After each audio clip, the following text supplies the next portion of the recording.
Hey guys, I just wanted to tell you before you even watch this video that I screwed up really bad and the gameplay has no audio because I'm an idiot who doesn't know how to work his Elgato properly. The gameplay doesn't have any audio to it, but I hope you can still enjoy the commentary of me and my friend Justin. So, there you go. Hello everyone, how you doing? We're here with a very special episode of Mitch's Adventures with his friends. That's the new name of the show. Yeah, I came up with that on the spot. I'm really bad with improv. I write all my jokes in advance. You should know that about me. So I'm here with my good friend. Sometimes we call him JC. Sometimes he's known as the Eastern Fox. But he'll always be my friend Justin. So Justin, say hi. How's it going? He is right. I am known by many names, but I am also called the Enigma. The Enigma? I like that. That's new. Because I am an enigma to this game. Hi, you see what I did there? He's got the segues. See, he writes his stuff in advance, too. Don't let him fool you. Anyway, my friend Justin has been a long-time fighting game buddy of mine. In fact, I'd say he's my #1 fighting game buddy. Our rivalry goes way back to the days of Street Fighter 4. Yes. All the way back in high school. Yeah, in fact, pretty much every day after high school, it was like we'd go home and play Street Fighter 4 over Xbox Live together if we weren't playing it in person. I still hate his Vega. Yes, and that also included MK9 as well. Mm-hmm. So you're not a stranger to Mortal Kombat. You played MK9 and MKX with me. Indeed. I will clarify that Mitch, is more of the Mortal Kombat fan than me. He, in fact, got me into the series back when MK9 was new, because he touted it as a reboot that even someone like me, who is a total noob, could get into and follow. And sure enough, I did, and I've been playing the series ever since. I love MKX. MK9's I still consider a classic, and I'm curious to see how MK11 is. So, the reason I have my friend Justin here is because I was almost positive with this beta that we'd be able to fight each other. But there is no local versus in the beta. What the fuck, Ed Boon? I mean, but you have to at least take pride in the fact that it still says this content with a K. You can tell he's joking there. It's gonna come. Oh yeah, it's coming soon with the K. I understand. But still, like, what the hell? There's no local versus in the beta, so we could go online and get bodied. But I've only messed around with this game a little bit, and Justin is completely new to it, and I really wanted him to play it to see what it's like. So, instead, we're going to go into single player and do the Klassic Tower. But before I do that, I just wanted to point to the thing I was telling you about earlier. I was telling Justin about how Rain may or may not be in the game, and it's still very unclear. But, like, Justin, look at that. Who is that character? To me, he looks like a Shaolin monk, but I mean, you look closely. He's purple, he's got the hairstyle, he's got the... It's Rain, Justin. It's Rain! I mean, I hope he's in the game, that'd be cool, because he was briefly playable, quote-unquote, in MKX, in the story mode. Oh, yeah. Don't get me started. I was so sure they were going to put him into the game after Prince died, but they didn't. If Ed Boon smiles on us, maybe we can only hope. At this point, I'm about to write an angry letter to Ed Boon and be like, Ed, what the fuck? Do I have to design this game for you? Nah, I'm just joking, Ed Boon. Please don't sue me. I want to be on good terms with you. I mean, you saw how he took control of the video game awards. I mean, that's true. Like he hijacked the feed. Who knows what else he could do? Yeah, he's a very dominant individual for sure. All right, so I figured we'd do Klassic Towers. You're gonna use your controller, so see if you can. I can move. All right, so I would. I don't know what character you're interested in playing as. Well, I mean, let's see which characters are even available. Jade, Cabal. Oh, Scarlet. Oh, I remember her from MK9 as a DLC character. Yeah. And Baraka's back too, and then we got Scorpion, who is really the only one so far I've messed around with. Let's go with Jade. Okay. So they still have variations. Yeah, and variations are customizable now, kind of like how they are in Injustice. We're going to take a look at the customization menu after we do the tower. But let's see. Okay. Let's go with medium. Oh, not very hard. I don't know how to play the game, therefore I'll play it on very hard. You see, I was under the impression that they would get rid of variations based on the gameplay, but I'm glad they didn't. See, I like the concept of variations. I think they definitely need some fine-tuning For sure, from yeah. MKX, because some characters' variations, like, it always happened to be like one character has one really good variation, and then the other two are either okay or total crap. Exactly.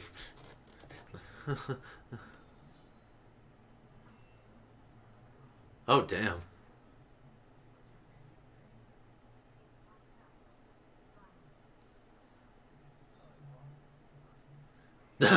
Nice. So it plays pretty much like a standard MK game with the dial-up combo strings.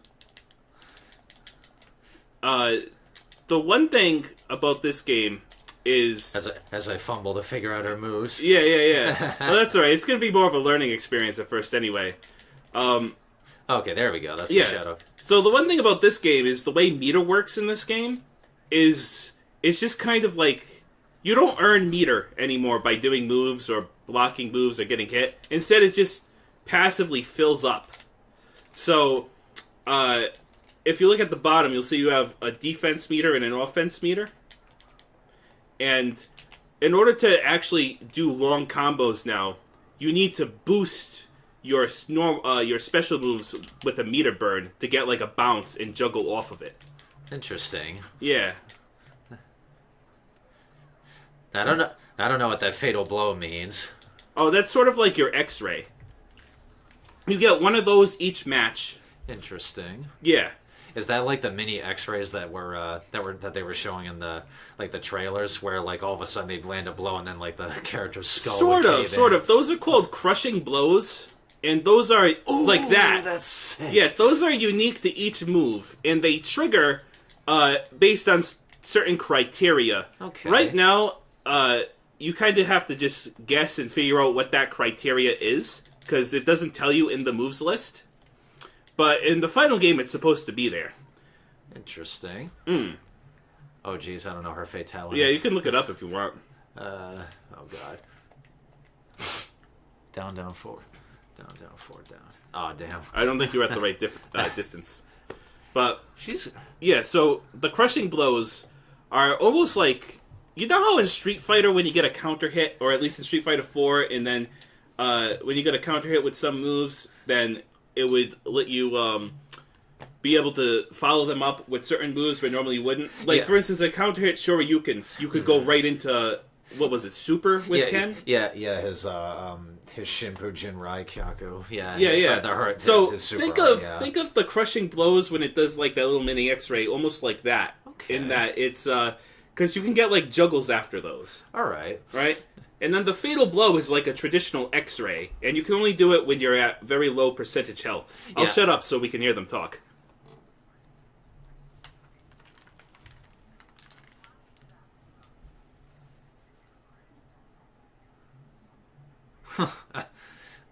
Still like how they keep the pre-battle banter. You know, that was one of the great additions of MKX, for sure.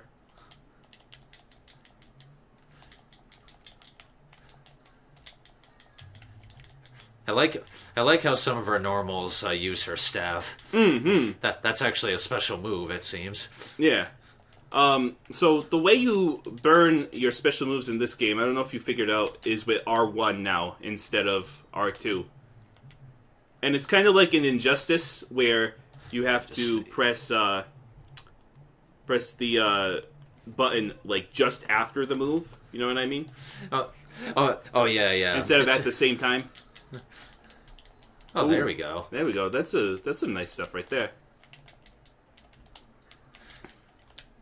And she has her boomerang. Okay. Ooh. See that? See how it launched them up? Like, you can get a juggle after that. Yeah, I noticed. That's just a normal combo for her. Yeah, but there's, like, special criteria that'll make it trigger that. Like, for instance, I know on some characters, it's on a counter hit with some of their fatal blows. With others, it might be, what is it? not. But I'm losing my train of thought here.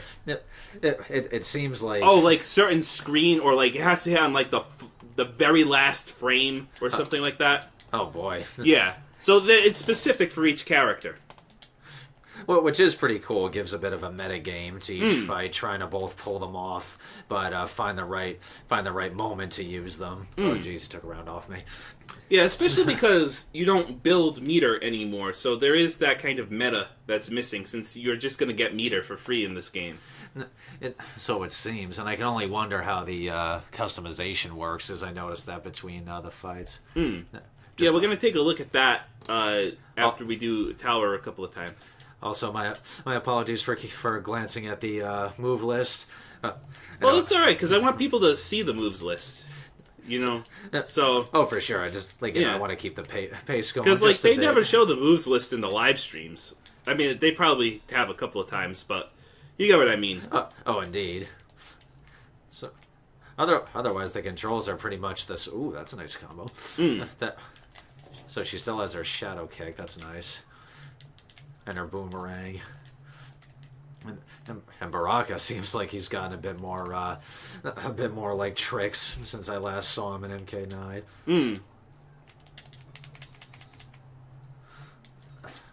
I'm trying to do the neutral. Oh, there we go. So neutral jumps don't bounce anymore. Oh, they don't. That's what I've been trying to do this whole time. That's I know. I was that threw me for a loop too. Oh, he got the brutality on you. Oh my goodness, damn! What a fiend! What an absolute beast! Well, I feel sheepish. That was fun, though. I like how Jade plays. I think I'll just have to practice with her more. I like how she has a mix of like ranged normals and close openers. You know. Oh, well. Yeah, she seems like a lot of fun in this game. Oh, and so based on the UI, it seems cool. It actually tells you where they hit. Nice. Yep, it's got where they hit, the damage, all the different frames, all that kind of stuff. That is awesome. That's the one thing I always appreciated about the NetherRealm fighting system is that they're very transparent about like every fighter's capabilities. They don't try to make you guess, you know, like what everything or require tons of research. Exactly. Where I forgot what game it was. Oh, MK9. It was MK9 where somebody... Let me shut up first.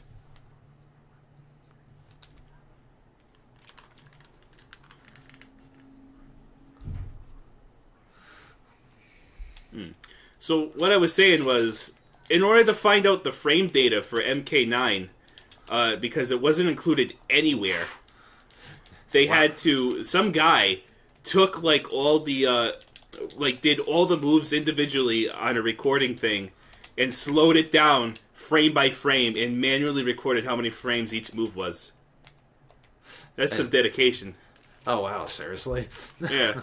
Wow, that's insane. That long-range grab from across the screen. Reminds me of the frickin' Xenomorphs grab from MKX. Where that's like everyone would choose the Baraka variation. Okay, so now I have Fatal Blow. Let's see if I can pull it off. Ah, damn. Oh, you whiffed it. Because that bounces. Yeah. That first combo. So I don't know what those icons at the bottom left mean, but I assume that's her meter. Yep, that's the meter. So you have two meters. You have an offensive meter and a defensive meter. The offensive meter is for enhancing special moves. And then the defensive meter is for stuff like the breakers and the block escapes and stuff. And the way you enhance special moves in this game is a little different because you use the R1 button instead of regular block button like we're used to. Yeah, I noticed that. I had to hold down the trigger. To even block. There we go. Finally. I like how she plays. Her design's pretty cool, too. Very high fantasy, but I know she's supposed to be like an assassin. Yeah. I'll be honest, I don't know too much about her backstory. I just know she's Katana's bodyguard. Or was, because she looks like she's a revenant now. Yeah, she looks like... Well, Katana is also technically a revenant, so I guess it... Oh, yeah, right. She's in the NetherRealm. Yeah, so maybe she still is her bodyguard. I don't know. This story, I was telling Justin earlier that because of all the time travel shenanigans, the story in this game is going to be an absolute mess, but in the best way. So I'm very excited for it, mainly because of that. I'm not even going to attempt to try to pick up every nuance. Oh, geez, he got it. Yeah, so this is his fatal blows. This is what I was talking to you about. So you can only use these when you're low on health. Okay, so it's kind of like a revenge move from Street Fighter. Yeah, exactly. Think of it almost like an ultra combo. Okay. Ooh. No. Let's see. Yeah, so let's see. So anywhere. Down, down, forward, down, circle. Down, forward, down. There we go. All right, let's see it, baby. Oh my god. Ooh. The pure brutality. Oh my god, that's slow-mo. That's so cool. Wow. So the one thing about the fatalities, I like the fatalities in this game. They're more gruesome than ever. The one thing I don't like is that freeze frame at the end. I'm not a fan of that. It feels a bit smooth though, because it lets you linger on that final shot. It's like a money shot. I think that's for sure. I think that's what they're going for. I mean, I've always liked the I've always liked the classic Jade wins type thing where they have their little win pose, and they hold up like the head or some shit. Exactly. Yeah. Doesn't seem to be in here. Oh, mirror match.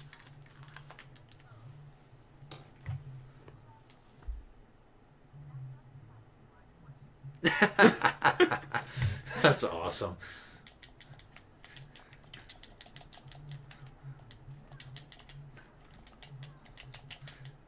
So she seems to have like a counter move. Yeah. Oh, that Ooh. That's her. I forgot what the name of it is, but she's had that since MK3, which is basically, in a nutshell, it makes her like projectile immunity. Oh. Yeah. That's interesting. Yeah. I'm trying not to look too much, so I can, so we can just keep the fights going. Yeah. Well, once we have some stuff recorded, we'll probably play a little more off screen, where we'll have more time than we'll ever need to actually look at moves list and play around with it a little bit. I do like how X-rays are restricted to when you're low on health, because it gives you a chance to come back. I wasn't sure about it at first, but now thinking about it actually makes a bit more sense, because it keeps people from being destroyed, but it rewards people who use it at the right time. Yeah. You know? No, I totally agree with you on that. The one thing I don't like about the meter in this game... Oh, that is nasty. Yeah. The one thing I don't like about how meter works in this game is... I don't like how if you want to get a juggle, you have to either rely on a crushing blow or you have to meter burn a special move. I kind of liked it in MK9 and MKX where getting a pop-up for a juggle was super easy. Oh, yeah. But now, not that it's not easy in this game, but it's just like, I don't know, I preferred it the other way. Not to mention it was more satisfying when you would get off those longer combos. But that's what I meant by it felt a little more like Injustice in this game. Indeed. After playing a few rounds, I can definitely attest to that. Yeah, it feels a bit more Injustice-y than... I would describe it as perhaps more... It's okay. So MKX was like you were fighting in a very fast battlefield, but here it feels a bit slower, like you're fighting in like a quagmire, like a swamp. Yeah. Everything's a bit more deliberate. Whereas MKX, I mean, you had sprinting, the stage. Oh, MKX was like super fast paced. The stage interactions and stuff. Yeah. And speaking of that, I can't for the life of me find any stage interactables here. Oh, they're definitely here. They're not nearly as visible. They don't. Well, another criticism I have is they don't stick out nearly as much. Indeed. And here we got Scarlet.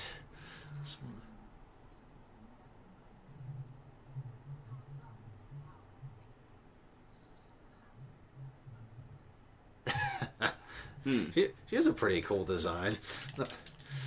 I mean, if we're being honest, her design in MK9 wasn't very subtle. But I like how she looks here. She still looks like an assassin, which is what she's supposed to be, right? I mean, she's an assassin made of the blood of Shao Kahn's enemies or something. Oh my god, that's so cool. I have not seen how she plays.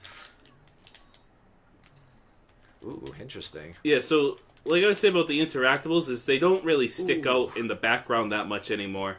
The only way you'd really know is if you see the like flashing R1 button below your health bar. Oh, I see. That's how that works. Oh, is that a wake-up attack? Interesting. Ooh, there we go. Paint bash. Oh, okay, so it's back. Gotcha. Yeah. I was trying to do the kick combos, but I couldn't figure out the direction.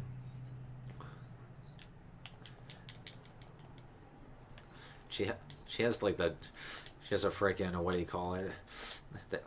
She had a drill kick, but I can't figure out how you do it. It was in the air. Now, is that cartwheel a normal or is that a special? Yeah, it's a forward high kick. Oh, interesting. Ooh, there we go.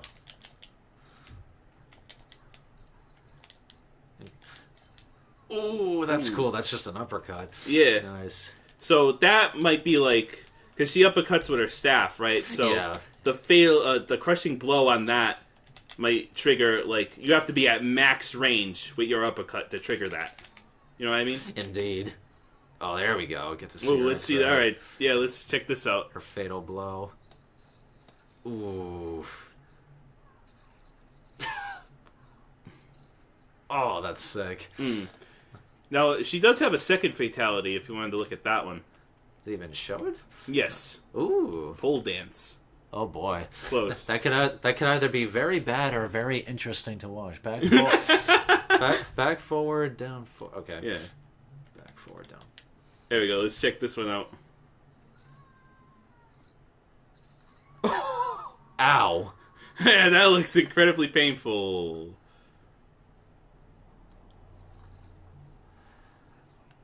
Well, I guess we did get a pole dance. It wasn't the kind I wanted. Well, okay then. That'll help. That's a little different than her outro in MK9, if you remember that. Where it was literally a pole dance, yeah. Well, way to troll us, Ed Boon. I hope you like intestines with your pole dance, Justin. I'll be sure to ask that next time I go down to the nightclub, and I'll get promptly thrown out. Also, another thing I noticed, the look of the tower, it's very reminiscent of MK9, where they have the portraits looking forward, but when you get to them, they face you. Little touch like that. It's the little details. And Scorpion.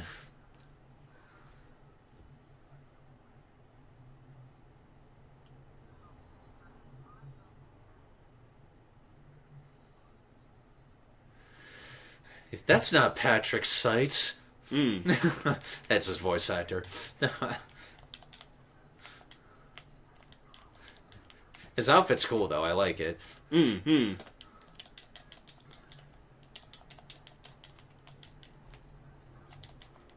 So, one thing about Scorpion in this game that I don't particularly care for is they changed the way his spear works.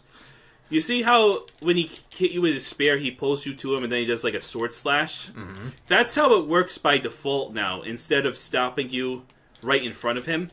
So you no longer get like a free hit after the spear, unless you burn the meter for it. And I'm not really a big fan of that change, I won't lie. They kind of changed a classic move that has worked the same for 10 games and made it different. Well, maybe it works differently in a certain variation. It could. I tried the 3 different variations of Scorpion on my own before you got here, and it's the same in each one. So I'm not really a big fan of that change. But I guess it makes sense with the new way that you combo in this game. But I'm not super big on it. Ooh, there we go. I was trying to go for the stage interaction. I see, and perhaps like the play style of a character is meant to change with each game, and maybe they want to focus his combat on close range, close range, attacks and stuff, rather than the zoning that he's known for. But I get you. It's jarring. Yeah. What, down forward. Oh, damn, I missed it. He didn't do the fatality on the last guy in the tower. I tried to memorize it. I'm sorry.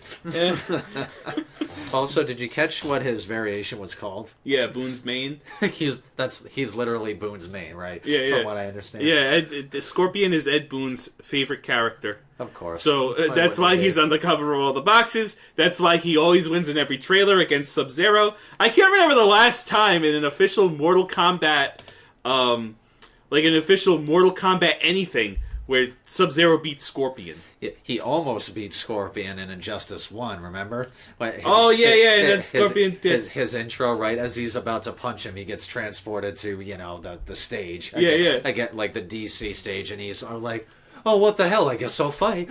So he almost lost to Sub-Zero. All right. So now that you played it once, and you played through the tower, what are your thoughts on this? It's...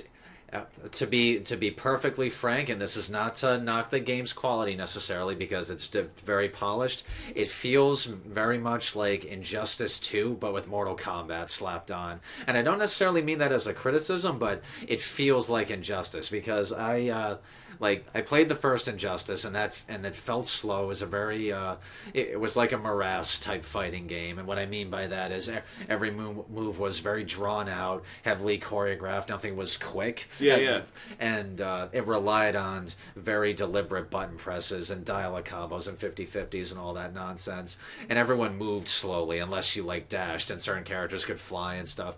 But my point is, Injustice 2 was pretty much a building block of that game, and I feel as though they took a lot of design philosophies and underlying mechanics from Injustice 2 and inserted it into this game. And again, I don't necessarily mean that as a criticism because, again, it's still very polished. It still feels very punchy, or impactful, I should say. Like every blow, especially the crushing blows, I think that's awesome. Like hands down, that's a great feature because it lets you feel like the strength of every character's crucial attack. It's like landing a critical hit in Street Fighter V, like you said. Or in Smash Brothers, landing a fully charged smash attack. Or the sweet spot on certain moves. Exactly. I think that's even a better example. It makes you feel rewarded for pulling off a combo or dodging an attack. I really did feel like a visceral a visceral impact. I keep using that word, but it's the best I can describe it. When I dodged Scarlet's forward punch, and I did the uppercut, it hit her right on the chin, and it just reminded me these guys hit hard. Oh yeah, for sure. So I think that's great. 100%. That's an awesome feature. The fact that you don't really gain meter is weird. It's again coming back from MKX. I played that so extensively, both online and off. It's weird because it lets you it lets you focus on the actual fight, but it kind of eliminates the need to play on the defense and plan the attacks and combos ahead of time. I'm not sure how I feel about that yet. It's really just a spur of the moment thing, but overall I think it's good. It just feels a bit too much like Injustice 2. That's my consensus. I think I have to agree with you on a lot of that. I also feel like this game it has this Injustice feel to it with the way the characters move and the way that the combat unfolds. Right. And especially because the big thing for me is, I know I keep going back to it, but the burning of the meter to get the long combo. Exactly. Whereas for instance, in MK9, everybody could do pretty much a 30% combo, no meter required. Oh, yeah. Right? MKX, too, the average combo for one character with no bar of meter, until they started dicking around with characters' movesets by the end of MKX's life cycle. But don't get me started on that. That's a rant for another day. Sub-Zero. Yeah, they fucked over my boy Sub-Zero towards the end. But what I was saying was, even MKX... average damage for a character, a decent combo for a character with no meter, was still 31, 32, right? Oh, yeah. Now, the only way you're going to get that in this game is, either you get a crushing blow, and that means that you have memorized the crushing blow, what triggers them, and you also have put yourself in the right situation to do one, or you have to burn the meter for your special move, which, I mean, you get it back anyway because it's just a constant regen, but I like that. I've always liked meter management in fighting games, and I feel like it should be a resource that you have to spend wisely and pick and choose where you want to use it, because you aren't always going to get guaranteed to have it. Right. Now it's almost like you're guaranteed to always have meter. Right. So, which can be a really good thing, and keep in mind, both of us are seasoned Street Fighter players, so those old habits kind of have to die hard, I would assume. Yeah. Like, it's going to take some getting used to, for sure. And that's not necessarily to denigrate the game. It's just an odd mechanic that it takes a bit of the tension out of like the moment-to-moment gameplay, because meter management is cool. It's a nice little metagame in itself, but it forces you to focus more on the action rather than how much meter you have. But me personally, again, someone who's played a lot of fighting games in his time, saving up the meter to, like, wait for the right moment to use a big combo on a character that you practiced with a lot, that you know the combos inside and out, and using that to finish off your opponent and take the round, that to me is the essence of a fighting game. Like, the essence I have to agree with you 100% there. That is fighting game pure in its purest form. Exactly. To me. But we live in a new age where Western developers are throwing their hands into the fighting game arena, no pun intended. Yeah. And NetherRealm, yes, they make wonderful fighting games. It's very, very polished, but their design sensibilities are vastly different than, say, Capcom's or Arc System Works BlazBlue, if you don't know. And we'll have to see how it pans out, because this is still the beta. And there are a lot of things that I personally don't understand about the nuances of, like, the fighting system. But so far, I like the ebb and flow of getting crushing blows, grabs, counters, all that stuff. It is very nice. It still feels like MK. It just feels slower because you lack sprinting. The stage interactions where you can, like, flip on tree branches, jump off the wall. I loved that versatility. It was just more tools you could use. But here, it's more of a case of either duck, jump, or block at the right time. I'm not sure. It's the lack of mobility is a bit of a turnoff, but it's a sequel. It's a different game, different entry. Different design intent. So we'll just have to see how it pans out. I just wanted to show you some of the menus a little pretty quick before we go into customization, just to show you some of the things that the game's gonna have. So, practice mode, obviously making a return. Tutorial, which is awesome. Fatality training, nothing really new there. We'll look at customize in a second, but fight, you saw earlier. Local, which is obviously the local versus, which is not in the beta, which is stupid. Tournament, which I don't know if they've talked about what this is yet. To be honest, I don't think I paid attention if they did. I can only assume it's going to be like so. Perfect example: Ultimate Mortal Kombat 3 and Mortal Kombat Trilogy had like a tournament mode where it allowed for up to like 8 people to play in like a little mini tournament. I wonder if it's going to be something similar to that. Then you have online, obviously, and then AI battle, which I would assume is watching the AI fight. But I don't know why you can't just do that from the local versus menu like in every other fighting game, so maybe it is something different. I'm not sure. Perhaps. My best guess is the tournament mode is supposed to be catered to people that want to actually set up tournaments. Maybe. Like at a local convention. Make it easier than ever. Maybe. Exactly, which is cool, bringing in that esports vibe, which carries its own set of drawbacks. But hey, you gotta support your audience in all facets of play.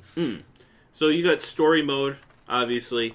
Towers of Time, which is pretty much the living towers from MKX. Coming back with a couple of little twists on it, with a chronological twist, I assume, because that's the whole motif I've been seeing throughout this whole thing. Yeah, the sands of time, and in fact, like, look, Look at the menu. Sand's dripping off of it. Yeah. That makes me think of an hourglass. Towers of Time, and I know the main crux of the narrative is time distortion, which is like fighting is like a drug for fighting games that they just go back to because they can't think of anything else to elevate. But like I told you, we wrote ourselves into a corner yet again, so we had to use time travel to get out of it. That's a Mortal Kombat.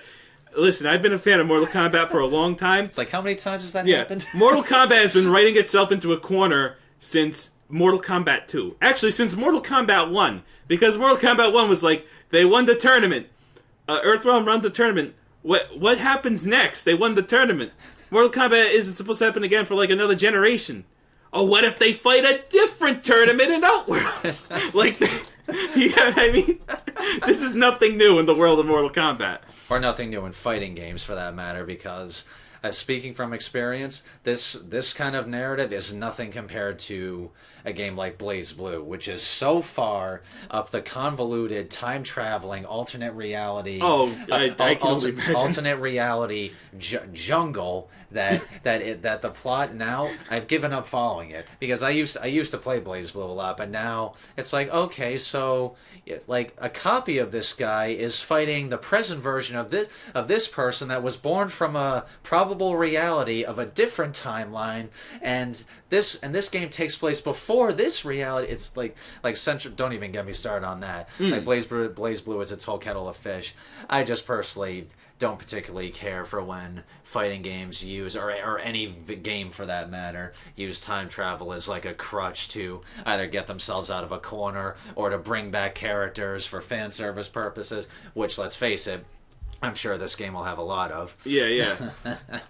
So then last you got the Crypt, which... Ooh, they're bringing that back. Yeah, nice. Which interestingly is in the Conquer menu, which is the single-player menu, instead of being in the customized menu, which is where you'd usually find like the mode you would unlock something, right? Like gallery and all that, yeah. So, the Crypt, there's a trailer for it. I don't know if you've seen it. It's pretty cool. I'll show it to you when we finish recording.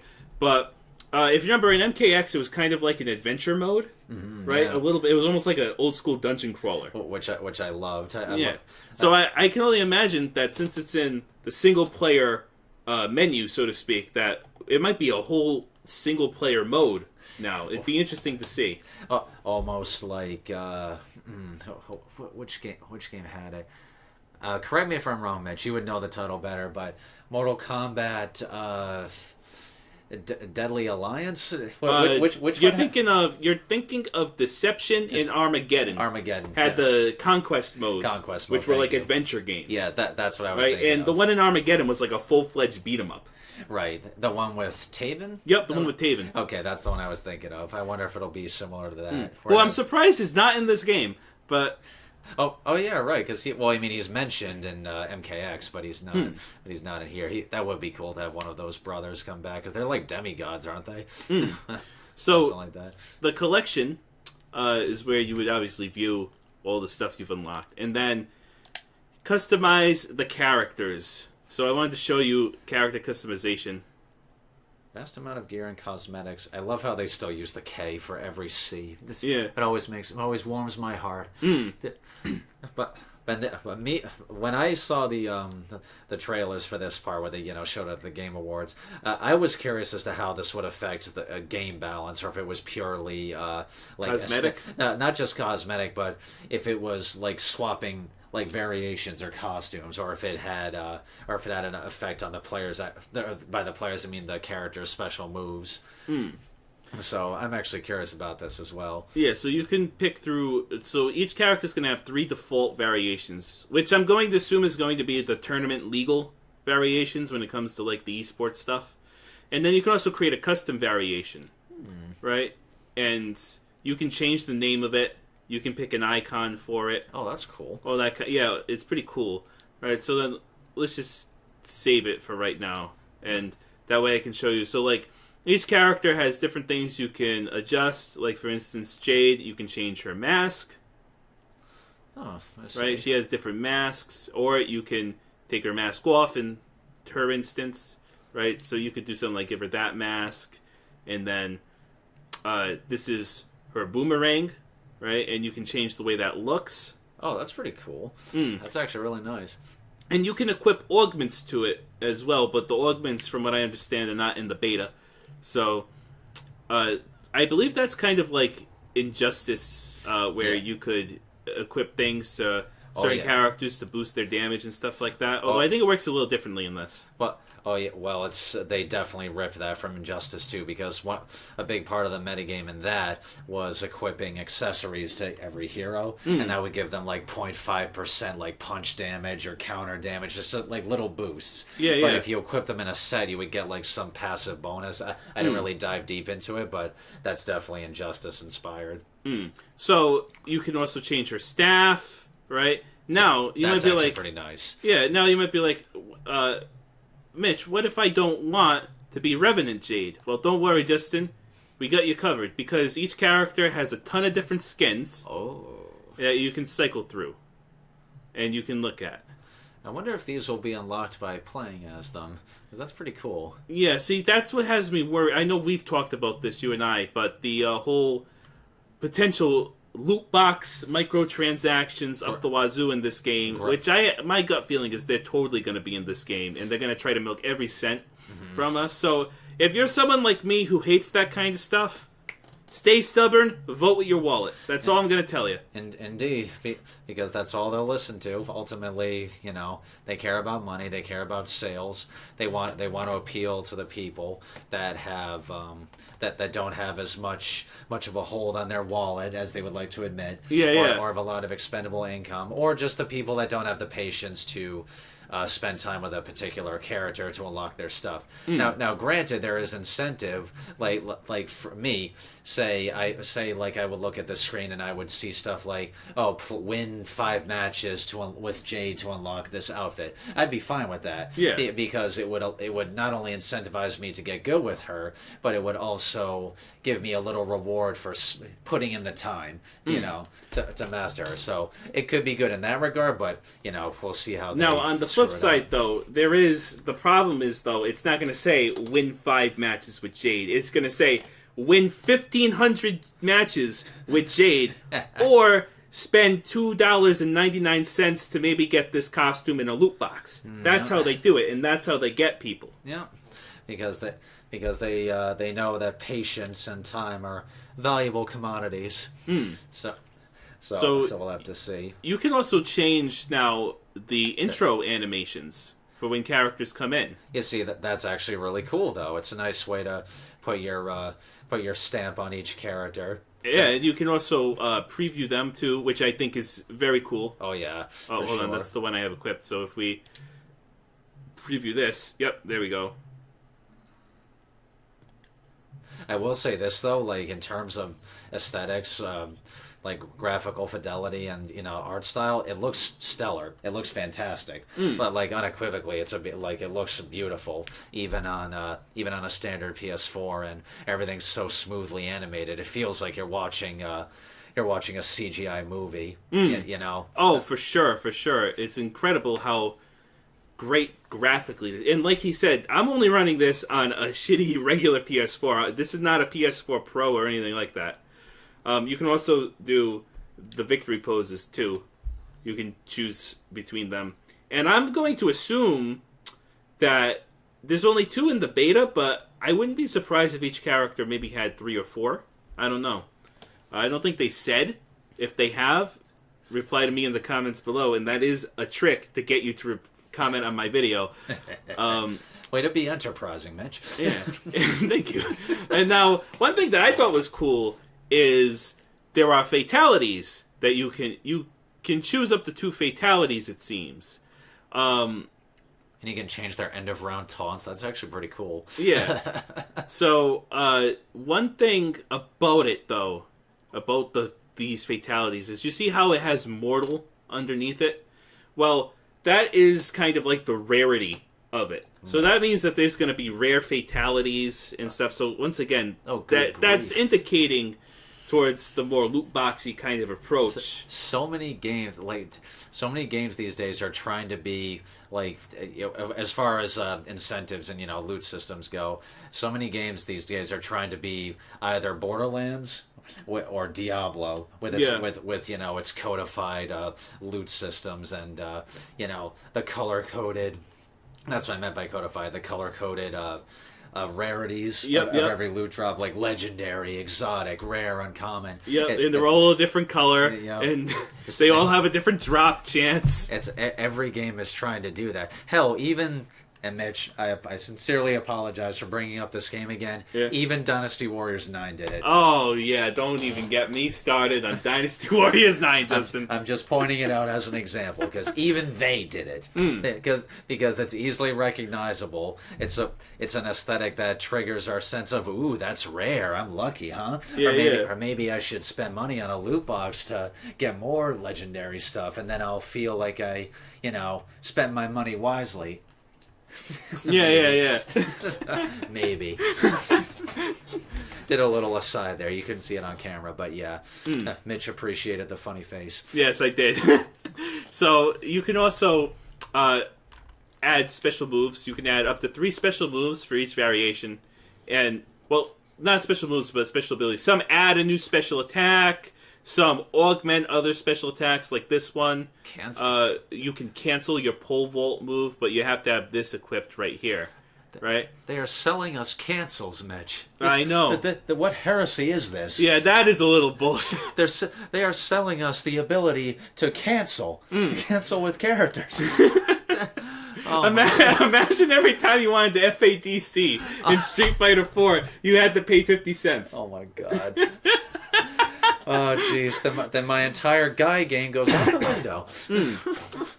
So, last but not least, one thing I think is actually really cool is you can change how the AI plays with your variations. Oh. And, like, when you make a custom variation, because the AI will have access to it and will be able to use it, so you can put points into how you want them to use it. So, theoretically, you could make a version of Jade that is all based around her projectile game, right? And then you could put a ton of points into zoning and runaway with Jade for the AI. So when you fight that variation version of Jade as an AI, she uses that kind of playstyle. I think that's a pretty cool feature. Oh yeah, I do. It sort of allows you to test yourself against your own character, especially like if you play them a certain way or have like your ultimate variation of them. Kind of allows you to see how your opponent would react, or to kind of like poke holes in your own game. Yeah. That is pretty nice. I like that. And I figured we'd take a look at and Cabal. Just some of the variation options for different people. So Cabal, for instance, you can customize his mask. Obviously, that's a given. He's got his classic mask right there. That one is kind of cool because it looks like the Terminator. It really does. You look very 90s, I would say.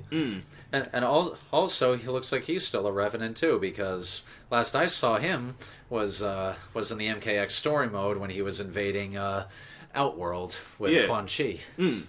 So and cool. Then obviously you can get a human version of a human version of Cabal, and then he's also got so this is like his scarred version, because whenever he gets like gruesomely scarred by Goro and MK9. Right? Or was it Kentaro?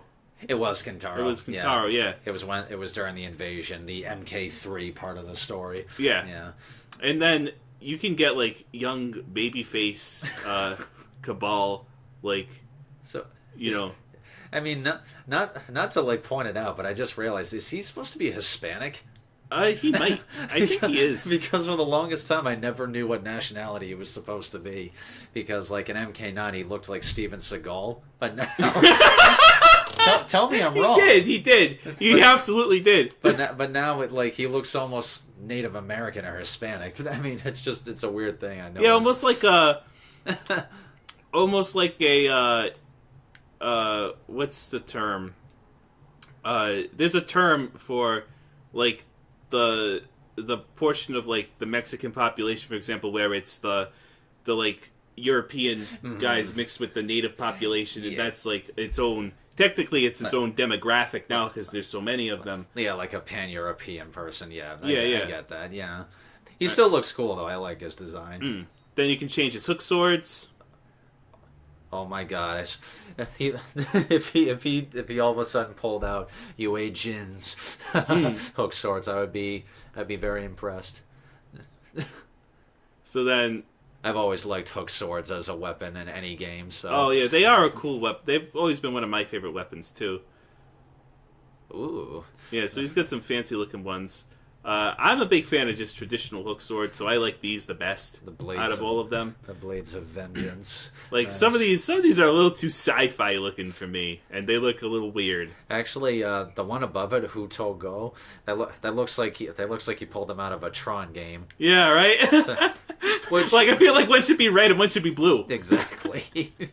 But still cool though. And then you can change his gas canister. Oh on yeah, his back. I forgot he had that. Yeah. That's nice. I do appreciate character customization instead of just picking costumes. So I will give them that. That is something that Injustice 2 did right. So I'm glad they at least brought that over. So then with Scarlet, you can, of course, change her mask. Very nice. She looks very steampunk with the almost, The kind of goggles going on. She has a very steampunk design for sure. Or almost like Mad Max, where with the hood, the dust coat, and and the goggles. It's nice. I can dig it. All right. So then, you can do her mask. You can do her daggers. So her default one is that. Then, she's got... That's a Tonto knife right there. Yeah. That's cool. That's a very, very fantasy-esque... That's like a Warhammer fantasy knife right there. Warhammer or I'd say Final Fantasy type weapon. Now that is a Warhammer knife. Yes, I was just gonna say that. Oh, that is a Warhammer knife. Ripped straight out of Age of Sigmar. That is so cool. And then she's got blood vials. What? I guess that's part of one of her special moves things that she uses a lot, right? Because it seems like every character, you can do something on their face, their main weapon, and then their projectile. Like their gear or something, yeah. Yeah. So that's cool. And then for her, let's see her costumes. So is there a difference? I guess there's a very minute. Oh, they just kind of flip flop. They just inverted the colors. That's all. I mean, and then this one's just like I'm blue. I don't know. Blue Scarlet is a little weird to me. It's ironic. You're named Scarlet and you wear blue. Yeah. You know? All right. So then she's got that. She's got Oh God, the purple. Yeah. Nice. And then this is her without her hood on, where she's got that kind of like. You see, I like that. Almost like emo hair. It's weird. I kind of like that design better because it actually makes her look like an assassin. Because correct me if I'm wrong, is she supposed to be like royalty technically? Yeah. Well, she was created by Shao Kahn, but I don't know if. Yeah, she's like a blood golem or something like that. I'm not too sure on Scarlet. Is one of those characters that I don't really actually know that much about in terms of her actual story. Right. Believe it or not. That makes her look more vampiric. Actually, the more I look at. You know who she reminds me of? She kind of reminds me of, if you remember from Killer Instinct, the reboot. Remember the vampire chick? Yep. I'm blanking on her name. Was it Sidera? Yes. Yeah. She was the one with the lair with the big spider in it. Yeah. Sidera, that was her name. She had like the arachnid motif. That happens a lot in fighting games. When I think about it, there's always like. And you can attest this. There's always some female character that has like a spider aesthetic. Like I'm thinking Jury from Street Fighter 4. Yeah. Pale skin, gothic chick loves spiders, and she's sadistic. Sidera is an assassin that's like half spider or something, and she's also sadistic. Soul Calibur had Tira, also a spider, and technically Raven aesthetic as well. Again, it's a running theme, like the goth chick assassin. I'm getting off track. I apologize, people. That's all right. So Baraka's things you can customize, but they look like I don't like any of the customizations in his because like I don't know. I guess I'm too used to like the metal blades, but like the one thing that's the metal blades that actually looks cool. I mean, it looks like he has like swords like emblazoned into his yeah, arms. like they're like, but like they're heated metal. I don't know. I find it looks weird. This one just makes no sense. He's got like crystals on it. Like what? The warrior's ferocious blades. Aren't they supposed to be his bones too? Like, yeah, technically like natural. Yeah, bones and or then something. this is just like what the hell is going on up there? And then you got this where, I mean, I guess those are nice, but like he put rings on them. I thought they go inside of his arms. How does he function with that? It's oddly fashionable. Yeah. I know, right? Who would have thought that Baraka was into fashionable things? That's amazing. So then you can do his headgear. You got kind of like bony... scalp scalp dressings, I guess. That's actually cool. Yeah, that is cool. Especially because he's supposed to be like a I like this one a lot too. Especially because he's supposed to be like a militaristic warrior. Like he's supposed to be one of Shao Kahn's generals, in his armies. So it makes sense they would have stuff like that. And that would oh my god, he looks like freaking Pinhead from Hellraiser. Ugh, I don't care for it. But I did notice that. Oh, that's actually cool. Yeah, very samurai-esque. And that's a good point that he's supposed to be some kind of general, because if you remember from the previous stories, he's often leading Tarkatan assaults in our film. So like he's at the forefront, so it makes sense that he would have some kind of like some kind of aesthetics that would make him look like a leader. That's cool. So now this one I appreciate, because with all the red like that, you know what this reminds me of? The way Deadpool looked in Wolverine Origins, where he had the swords that came out of his wrist and he looked like Baraka. Oh my god. I almost feel like this is a reference, because he had like the red like scarring on like his face and stuff in that movie, and I don't know, it just reminds me of that vaguely with this costume. I suppose the less said about that film, the better, depending on who you ask. That's cool, though. And then lastly, with Scorpion over here, I still love that it's one of the variations is called Boon's Mane. I mean, you like Mortal Kombat is nothing if not subtle. There's nothing unsubtle, I should say. This is true. So you can do his mask. But I thought, okay. So this is where my brain's literally getting in a twist right now. I thought Scorpion was supposed to be normal, like he was cured of his curse. But like, is he still a revenant? Like, what the hell's going on? So from what I understand in the comics, oh my god, this is explained in the comics where he can like activate his revenant form when his emotions overpower him or some shit like that. I don't exactly remember why how. Oh no, I remember now. Okay, so, all right. So in the MKX comics, the way he explains it to Takeda when he's mentoring him, after Kenshi leaves him in his care, he said that even after he became human, he still possessed his hellfire, like his power over flame, and that triggered when he was enraged, like in a fight, that he was so focused on winning that nothing else mattered but killing the person in front of him. Yeah. But I still don't know why he's a revenant now. But I mean, he's not like ghostly, but he still has those opaque eyes, that make me think, oh, he's a ghost now. He's still a wraith. I don't get it. It's the story wankering is just getting on my nerves. Anyway, I apologize. It's all right. It's all right. So he's got a number of different katanas, as you can imagine. You see, like the blades on the bottom remind me of Takeda's Ronin stance, where he had like the pulse blades on his arms. Oh, and these ones, like where they're just glowing for no reason. Yeah. That's pretty cool. And then you can, of course, customize the spear with Scorpion, which makes a lot of sense. Oh, that one's cool. That is actually really cool. That is I like that. Yeah. Yeah, I like that one a lot too. The scorpion pincers. Yeah, that's cool too. You see, I do like that, the aesthetic, the aesthetic adjustments you can make to really personalize your main character. You essentially make them your main. I like that. So the one thing, though, I will say about the skins in this game is some of them bother me a little bit, because like green Scorpion. What?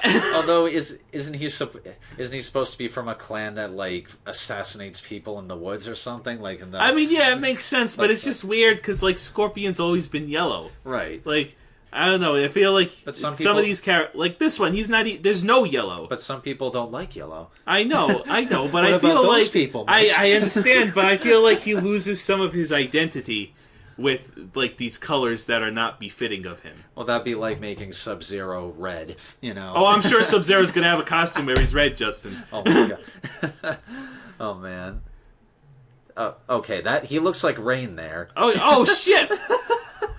That's Scorpion and the menu art. In the art, yeah. Oh, what the fuck, Ed Boon? Way to pull the wool over our eyes there, huh? Yeah. All right. Well, never mind. Rain confirmed not in the game now, because that's literally just Scorpion being an asshole, cosplaying Rain. God forbid. I mean, he probably took cues from the Adenian fashion magazine.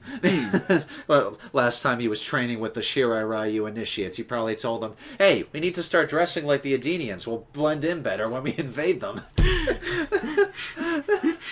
Oh my god, that looks like Mega Man to me. No, you know who that looks like to me?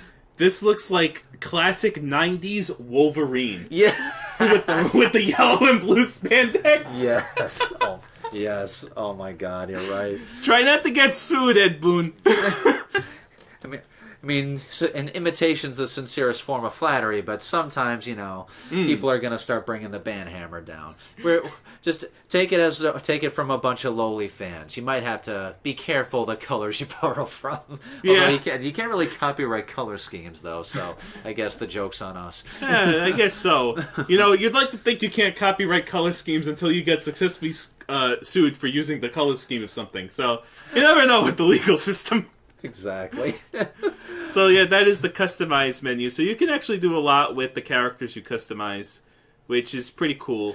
Again, ripped literally out of Injustice 2. Like, yeah. It's exactly the same, so you can see the inspiration. So, I guess one last thing I want. Yeah, that is literally Scorpion, huh? I thought it was just a Shaolin monk. Yeah, but you know, it's definitely Scorpion because if you look, the conquer bar blocks it, but like his right arm and his hand, he's holding something. It looks like he's totally holding the fucking spear. That's Scorpion. I feel so trolled by Ed Boon. He made it purple. He made it purple, Justin, to fuck with me. Well, in fairness, Ed Boon does love taking his fan base for a ride. I guess you're right with that. Because you remember on Twitter many years ago, before MKX came out, someone asked him, "Hey, Ed Boon, when can we see that Goro trailer?" And he literally posted a picture of Goro's head photoshopped to the front of a tractor trailer. So you can't say he was being dishonest. This is true. This is true. So there is also options that you can do. And you can turn on a whole bunch of things like lowered health bars, which is interesting. And what that does is it makes the game a bit more lethal. Not that it isn't lethal already, but you know what I mean. Like your health bar, obviously, if it's lower, it's gonna drain faster. Subtitles, all that kind of stuff. Tournament,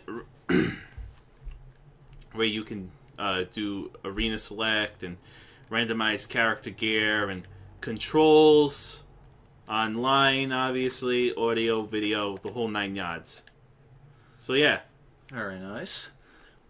Standard kit, as it were.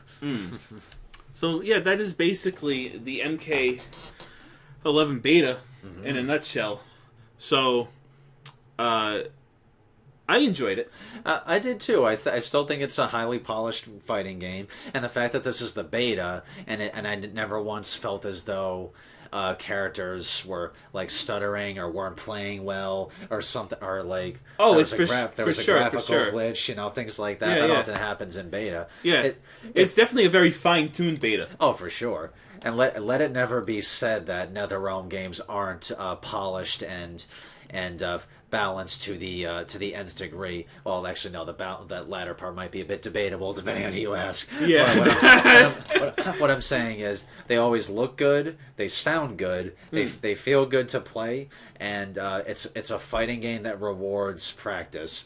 But at the same time, I mean, you saw, like, granted, I had to step into the move list to check a few things, but I could jump in and play Jade relatively easily because the inputs aren't too different for every character. It's still the same back forward, down forward. Yeah. You know, it still retains that pick up and play quality, which has been the hallmark of Mortal Kombat since the beginning. Yeah, for sure. So I still think it's a very nice first impression.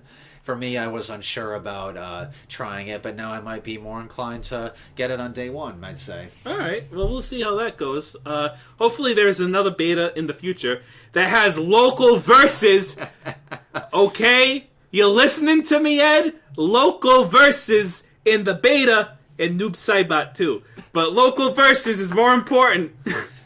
I feel like he's listening from his from his. Yeah, he's not even gonna watch the video. He's got my room bugged. Right. He's listening us through the beta. There's a microphone in the controller that's picking us up. He's listening from his radio tower in the realm of the Elder Gods. He has every loudest speaking fan pegged, and he's just combining all their feedback. Noob Saibot in the next beta for Pakra's Lux. All right. Well, I think we're going to end it off here. So, Justin, thank you for joining me. It was my pleasure. I'll make sure to include a little link to your YouTube channel. I'll be honest. I haven't updated it in a long time, but suffice it to say, I have a lot planned, and more will be coming in the future. So if you decide to give my stuff a watch, that's all that matters to me. It means a lot. All right, everybody. I'll see you next time when you probably hear me ranting and raving about something else. Until then, see ya. See ya.